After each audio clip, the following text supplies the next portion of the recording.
is a song that's written and produced by R. Kelly. Right. How did you guys hook up together with this?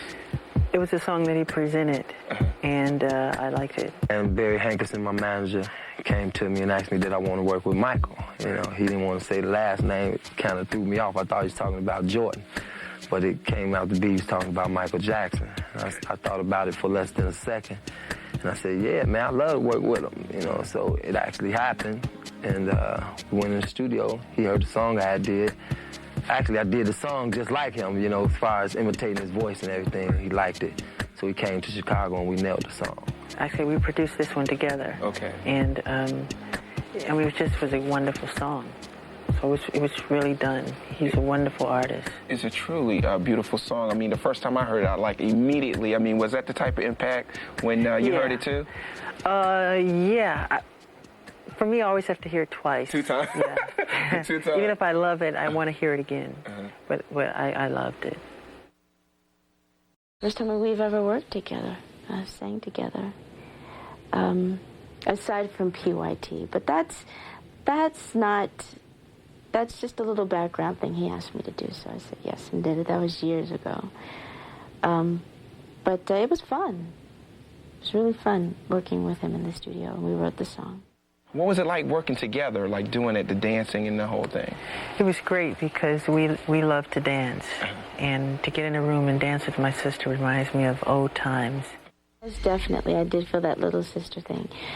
It'll always be that way because that's what I am. And he's my big brother.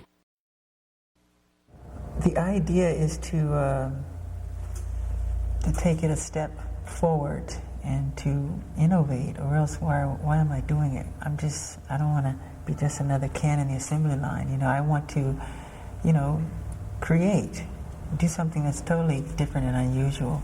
It's like, I hate to say it, but it's like what all songwriters say. It's true. It's like you don't write the song writes itself, and it just kind of falls into your lap. It's like when you say, gee whiz, did I do this?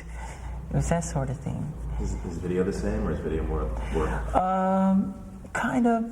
I think so. It's a cousin of the same creative, you know, intent. I think. You let it create itself. Really, I know I do.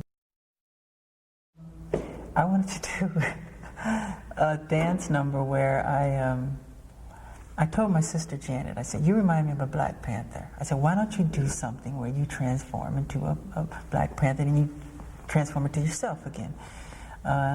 She said, I like it, but she didn't go with it. Because the two of us, we always think alike. So I told her I was going to do it, so I did it. And in the dance, I said, I want to do a dance number where I can just let out my frustration about, you know, injustice and prejudice and racism and bigotry. And within the dance, I just became upset and I let go, you know, and that's what happened. And I think at the time, people were concerned about the violent content of the piece, but it's like easy to look at. It's simple.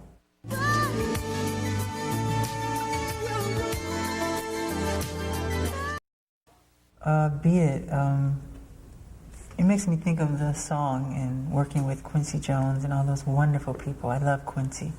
He's a wonderful guy to work with.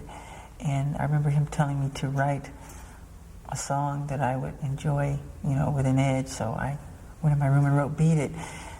I don't know why, but I did. About, you know, two gangs coming together. And the song is so self-explanatory that it's so easy to make this short film. And I had seen, I think it was a McDonald's commercial, and I said, God, I like the rhythm and the cut of this commercial. I said, I want this director for this piece. So I reached out to him. So that was Steve Barron, not Steve, I'm sorry, Giraldi. Bob Giraldi, better than me, because, yeah, Bob was cool. Billie Jean is kind of different because it really doesn't have anything to do with the lyrics, the video. It's kind of a whole different thing. How'd you come up with that? It's kind of surreal and it's different. I didn't come up with that concept. It was, I think, a British fellow. Steve Barron. Yeah, Steve Barron. He just had all these different and I thought he had wonderful ideas, but I let him go with it The only part I wrote in the piece was I said, I just want a section. I said, give me a section where I could dance a little. Because he said no dancing in the whole piece. He said, no dancing. I said, just give me one little moment. So that whole section where you see this long street and this billboard of these two girls, one of them is Billie Jean and I'm dancing. That's the only part I contributed.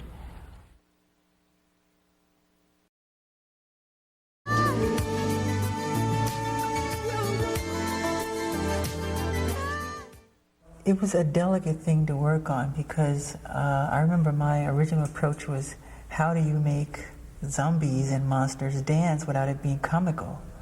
So I said we have to do just the right kind of movement so it doesn't become something that you laugh at, but it just has to be, you know, take it to another level.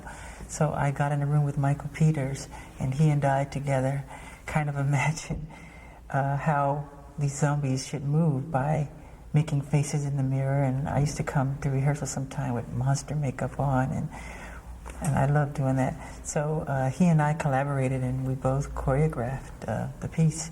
And I thought I should start, you know, like that kind of thing, then go into this kind of jazzy step, you know. It's awesome because it kind of gruesome things like that, you know. Not too much ballet or whatever.